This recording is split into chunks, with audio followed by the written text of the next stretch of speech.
episode kali ini kita bakal ngajak teman-teman untuk mencari tahu sejarah dari Melayu Pontianak. Sebelum itu kenalin dulu, aku Nasya, Aku Putri, dan kita bakal sama-sama ngasih tahu ke teman-teman sejarah yang ada di Melayu Pontianak itu mulai dari mana dan juga mitos-mitos yang ada di sini.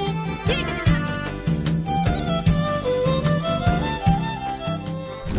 ini akan menanya-nanya sedikit nih Pak tentang sejarah dari Melayu Pontianak. Jadi dulu Melayu Pontianak yang tinggal di Pontianak ini dulu sebelum Kesultanan Pontianak berdiri tidak ada.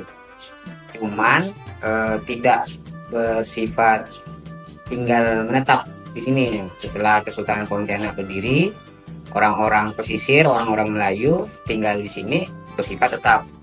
Baik itu aktivitasnya, tempat tinggalnya, seni budayanya, mereka seiring waktu mulai membentuk sebuah komunitas dan akhirnya mereka sampailah sekarang. Banyak nih, kita kan banyak tahu cerita-cerita rakyat yang berkembang di Melayu Pontianak kayak Wakel, terus juga Meriam Karbit. Nah itu tuh ada ceritanya sendiri dan punya nilai yang dianut gak sih Pak untuk budaya Melayu Pontianak sendiri gitu? Ya kalau itu sifatnya kepercayaan dalam konteks budaya. Nah, misalkan Sultan Abdurrahman mendirikan kota Pontianak ini kan katanya diidentikan dengan melawan hantu kuntilanak. Tapi itu versi aslinya tidak melawan hantu kuntilanak, tapi melawan bajak laut tadi saya bilang tuh. Karena tadi tuh wilayah ini sebelum Pontianak ini didirikan oleh Sultan Abdurrahman itu sudah ada penduduk yang sifat sementara yang tinggal di sini. Tadi salah satu aktivitas mereka adalah bajak laut. Karena wilayah Sungai Kapuas ini kan wilayah yang strategis. Nah, wilayah ini menjadi wilayah strategis dan menjadikan masyarakat yang zaman itu beraktivitas bekerja sebagai tadi tuh bajak laut tadi. Bertemu dengan Sultan Abdurrahman yang mau mendirikan sebuah negeri tadi. Berperang 4 hari, akhirnya mereka kalah. Kelamaan ada beberapa teori-teori yang menyebutkan bahwa Sultan Abdurrahman melawan hantu kuntilanak. Bapak, bagaimana adat istiadat Melayu di daerah ini beda dengan Melayu di daerah lain? Kalau pembeda tentunya masyarakat Melayu itu kan secara umumnya sama ya, segi bahasa, budaya, segi bahkan lauk pauknya sama. Hanya yang membedakan dari letak sisi historisnya saja, letak historisnya. Jadi barangnya sama tapi historinya berbeda-beda. Ada sebuah keunikan makan beseprak, misalkan makan beseprak. Kami ya makan beseprak ya, makan beseprak. Kalau Pontianak itu makan besepraknya beseprak panjang. So panjang-panjang. Panjang. Kalau udah bentuk udah lah, bentuk sampai situ. Berarti dari ujung-ujung gitu. Mereka di sana juga di Melayu Semenanjung pun makan beseprak, cuman keunikannya mungkin beda. Kita makan beseprak di bertumpuk. Bahkan di Melayu Pontianak makan beseprak dengan makan Melayu Pontianak yang disambas sama di ketapang itu beda. Kalau misalkan Melayu Pontianak makan besepraknya panjang, kalau sambas makan besepraknya dia bertumpuk. Dia satu loyang, satu nampak besar.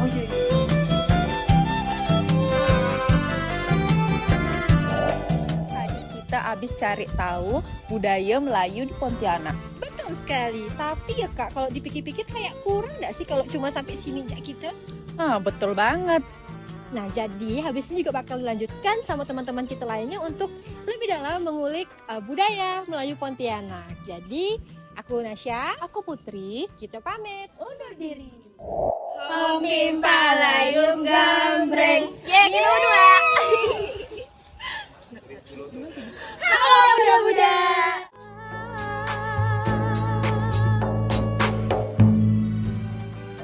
Jadi budak, kita bakal ngebahas lebih lanjut lagi soal budaya Melayu Pontianak. Betul tuh Rum, Melayu banyak sekali budaya menarik yang masih perlu dicari tahu, pokok seru lah. Jom kita pada suruh. Yes, jadi baju kurung yang kita pakai nih, corak insang yang ciri khas Melayu nih, rupanya tidak cuma cantik aja, tapi ada makna juga di baliknya. Betul tuh. Dan di corak insang ini, itu tuh punya filosofi tersendiri. Terutama pada kehidupan dan harapan. Oh ya kan, pantas lah. Kayak misalnya ada yang ngomong kalau corak insang tuh maknanya ada yang keberagaman dan juga kemakmuran. Nah, kan kita ngomongin Melayu nih. Kan Melayu itu juga identik sama kayak warna-warna kuning. Betul tuh. Jadi kalian tuh bisa lihat nih, kalau di keraton ini tuh didominasi dengan warna kuning.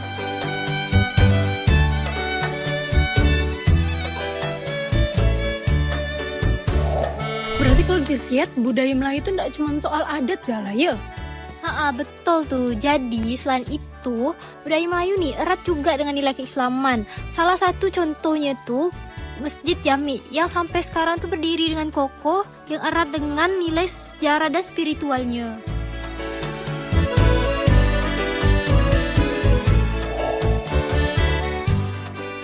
Jadi Bunda, sekarang kita lagi ada di tepian Sungai Kapuas, Pontianak. Nah, terus di depan kita ada yang namanya Meriam Kerbet. Meriam ini biasanya dibunyikan pas malam tradisi menyambut Idul Fitri, Bunda.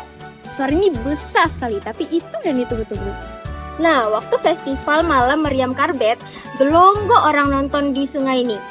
Biasanya dia bakal dibunyikan secara bergantian.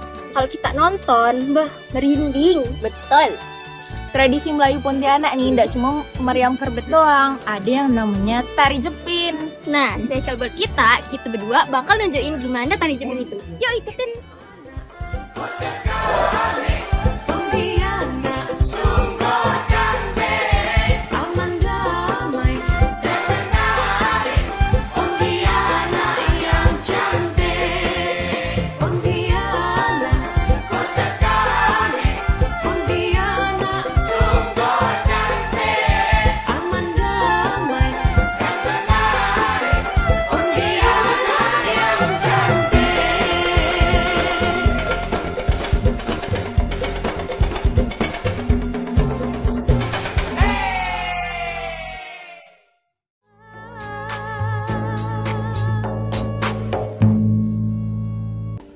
Budak, tidak pernah kami buat ini sopong kangkong. Macam mana lah nanti? Tenang aja, Mbak. Kan udah disiapkan dah. Kan Cynthia sama Wianda ini nggak benar nggak sampai-sampai. Awal lah tuh katanya nggak nak datang awal, mereka pula paling terakhir. Saat. Katanya nak datang awal. Kau salam. Macam itu tuh, mana tak bergerak kami. Boleh lah kau tuh. Kamu rampot ya. Nih, sorry lah. Ini tuh sotongnya nih. Itulah dia. Ada ayah bola, ayah panggungnya.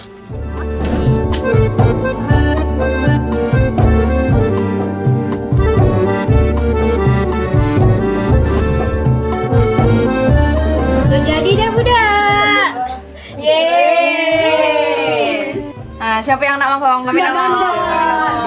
Nggak bisa. Tidak mau. Macam mana Segar nampaknya. Ih, Arum salah kau tuh bangkungnya. Macam mana ya? Gini. Gini. Gitu. Wow. Ih, kami nggak pernah ya makan sotong kangkong. Kau pernah gak? Masa lah kau enggak pernah? Itu kan tiap tahun ada pagi pas Ramadan. Ngapa ya sotong kangkong tuh hanya ada di bulan Ramadan ya? Kayak jarang sekali lah orang tuh jualan di bulan biasa. Oh, budak nih. Nggak setiap puasa emang inilah dia di Pontianak nih juaranya. Biasanya tuh habis orang terawih makannya. Iya ke? Tapi aku biasanya cuma ngopi-ngopi nyantai atau sama kawan aku seringnya nggak pernah makan soto kangkong. Oh, berarti kau sama circle kau tuh lebih condong ke kebiasaan ngopi orang Ponti lah. Tengoklah sekarang banyak coffee shop sama warkop tuh di mana-mana. Tapi dato aku dulu ya, tiap minum kopi tuh pasti kau nih kue. Iyalah, nenek aku tuh tiap dia minum kopi pasti minta pegang kue ya. Dulu emang sekarang gitu. Enggak, nenek aku udah meninggal. Oh iya. Nah, Nena makan halo. Aku coklat yang paling besar itu. Kau makan. Ini marah ya. Jangan marah.